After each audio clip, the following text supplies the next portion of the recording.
And this is a picture of her 76th birthday. Yeah, because we weren't able to celebrate for her 77th.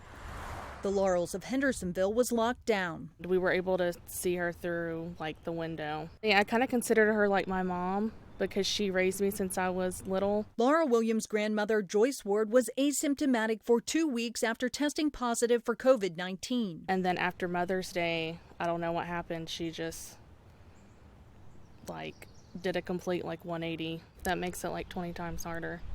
Like, not to be able to go in there and, like, be with her or give her a hug or hold her hand. Joyce Ward is one face, but Laura Williams' story plays out with over 600 families in North Carolina. 82% of the state's COVID-19 deaths are 65 or older. Every death on the state's dashboard is a lab-confirmed case. Once they found that, yes, this was a COVID-related death, they will identify that in that electronic disease surveillance system. Joyce Ward tested positive and passed without fully recovering. She's among the numbers you've seen.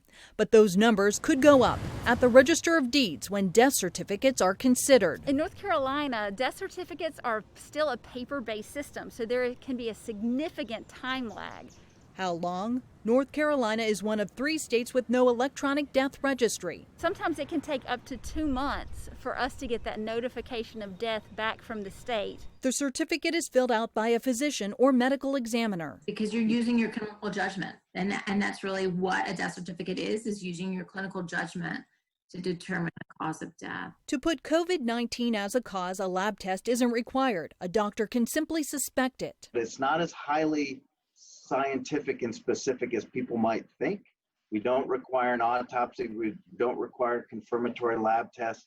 Sometimes all we have when someone passes away is our best judgment. For CDC medical coders, it will count the same as a lab-confirmed case.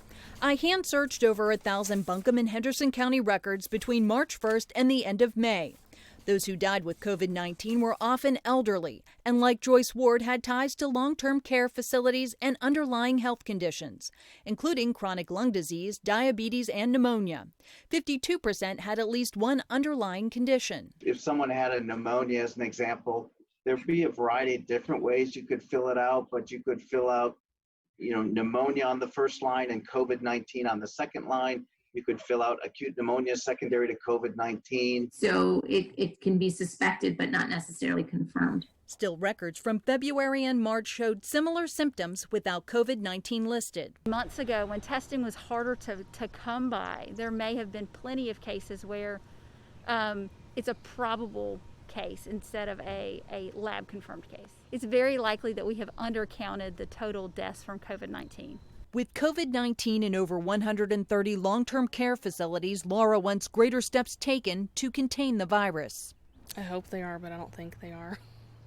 To be honest, my heart goes out to all of the families with loved ones that are in long-term care facilities.